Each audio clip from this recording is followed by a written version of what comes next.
وہ بچوں کو وہ جادو سکھلانے کے لیے جو ہے وہاں پر روزانہ جانے کا حکم ہوتا. وہ بچہ اپنے گھر سے نکلتا, بادشاہ وہ جادوگر کی طرف اپنے آپ کو لے جاتا, لیکن جب لے جاتا تو راستے میں ایک راہب تھا جو اللہ کا نیک بندہ تھا, جو اللہ کی طرف لوگوں کو جوڑتا تھا, جو نبی کی دعوت تھی اس دعوت پر لوگوں کو واعظ اور نصیحت کر کر اپنی جو ہے تو نبی کے ساتھ, اللہ کے ساتھ اور اس دین پر جو اللہ نے زمین پر اس وقت اتارا تھا اس دین سے لوگوں کو جوڑتا, وہ واعظ اور نصیحت کرتا. یہ وہاں سے گزرا تو اس نے دیکھا کہ میں آگے جا رہا ہوں جادو سیکھنے, لیکن راستے میں دیکھتا کیا ہو, لوگ بیٹھے ہوئے ہیں اور ایک اللہ کا بندہ ہے جو لوگوں کو ایک رب سے دعوت دے رہا ہے, ایک رب کے ساتھ جڑنے کی پیغام اور دعوت اور نصیحت کر رہا ہے. وہ دعوت دے رہا ہے, وہ نصیحت کر رہا ہے. وہ کہتے ہیں مجھے بڑا اچھا لگا, میں وہی کھڑے ہو کر وہ باتیں سننے لگ گیا. لیکن پھر جب جاتا تو لیٹ ہوتا, تو وہ وہاں پر جاتا تو وہ جادوگر مجھے مارتا.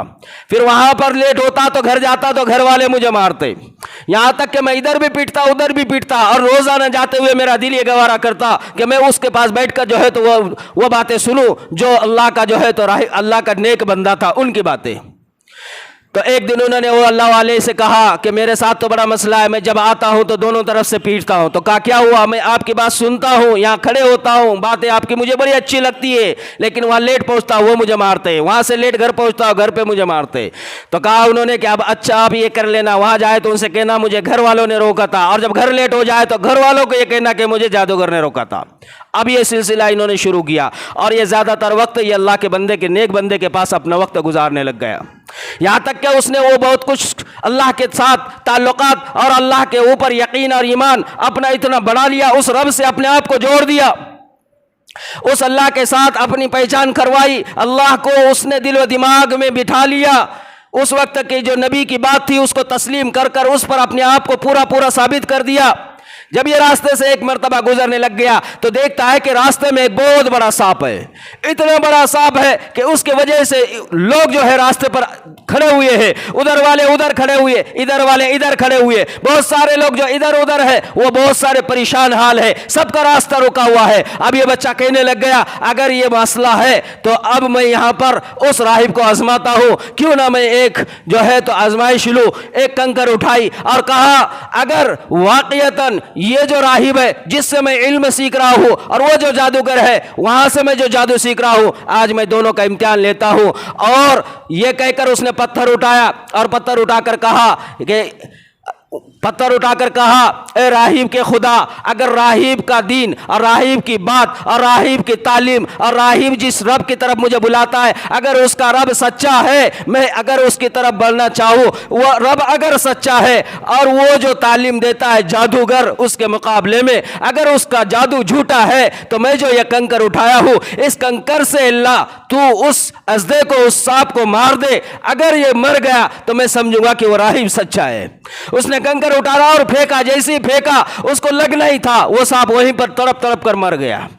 وہ دیکھ کر اس کا یقین اور بڑھ گیا اور کہا کہ یقیناً وہ جو راہب ہے جو رب سے لوگوں کو جوڑتا ہے وہ بات حق ہے, وہ بات سچ ہے. اب اس نے اس راہب کے پاس جا کر اپنا ذکر کیا تو اس راہب نے کہا کہ آج کے دن تو مجھ سے بھی زیادہ افضل ہے, لہذا اب تو نے جو قدم بڑھایا ہے اور تو نے جو کام کیا ہے آج کے بعد اب تیرے اوپر حالات اور پریشانیاں اور آزمائشیں آئے گی, لہذا میری بات اور میرا نام کسی کے سامنے ظاہر نہ کرنا. اس نے کہا ٹھیک ہے. جب یہ جانے لگ گیا اس کے قریب لوگ آئے, اس سے کہا کہ آپ نے آپ کو کیسے مارا, لہذا آپ تو بہت نیک اور بہت اچھے ہیں, میرا بچہ بیمار ہے آپ اس کو بھی اچھا کر دو. اس نے جو ہے اللہ کا نام لیا, اس بچے کی طرف صرف پھونک ماری, وہ بچہ اچھا ہو گیا. ایک اندھا آیا, اندھے نے کہا میری آنکھیں بھی اندھی ہے, آپ میرے لیے بھی جو ہے آپ سے جو ہے تو مجھے بھی شفا دے دو. تو اس نے سامنے سے کہا کہ میں شفا میں نہیں دیتا, شفا اللہ دیتا ہے, نفع اللہ دیتا ہے, لہذا آپ اس رب کی طرف اپنا تعلق جوڑو, میں اس رب سے دعا کروں گا کہ آپ کو شفا مل جائے. اس نے اپنے آپ کو اس کے ساتھ جب جوڑنے کا کہا تو اس نے کہا میں اس رب پر اپنے آپ کو جوڑتا ہوں, ایمان لے آتا ہوں, آپ میری آنکھ کو لوٹاؤ. اس نے جب ایمان لے آیا, اس نے دعا کی, اللہ نے اس کی آنکھ کو واپس لوٹایا. اب یہ بڑھتے بڑھتے بات پورے جو ہے تو محلے میں پھیل گئی.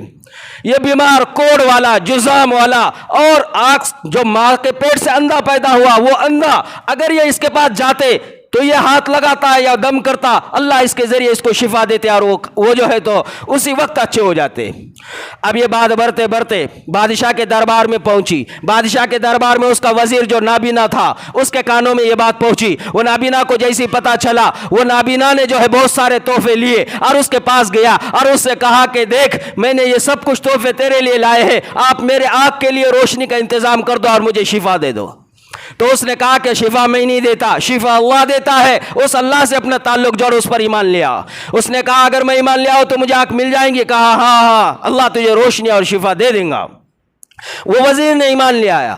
اور وزیر نے جیسے ایمان لے آیا، اس نے جو ہے اللہ سے دعا کی، اللہ نے اس کو بینائی عطا فرمائی، اس کی آنکھ دونوں بھی صحیح سالم۔ یہ واپس آیا بادشاہ کے دربار میں، اپنے عہدے پر بیٹھ کر اپنا کام کرنے لگ گیا۔ بادشاہ نے دیکھا ایک مرتبہ کہ یہ صحیح سالم ہو گیا، اس کی آنکھ کی روشنی واپس آ گئی، تو بادشاہ نے حیران ہو کر کہا کہ تیری آنکھ کی روشنی کیسے واپس آئی؟ تیری آنکھ کب ٹھیک ہو گئی؟ اس نے کہا کہ میری آنکھ میرے رب نے اچھی کر دی۔ تو اس نے کہا اچھا میں نے ٹھیک کر دی؟ وہ اپنے آپ کو رب مانتا تھا۔ کہا میں نے ٹھیک کر دی؟ کہا تو نے نہیں، اس رب نے ٹھیک کر دی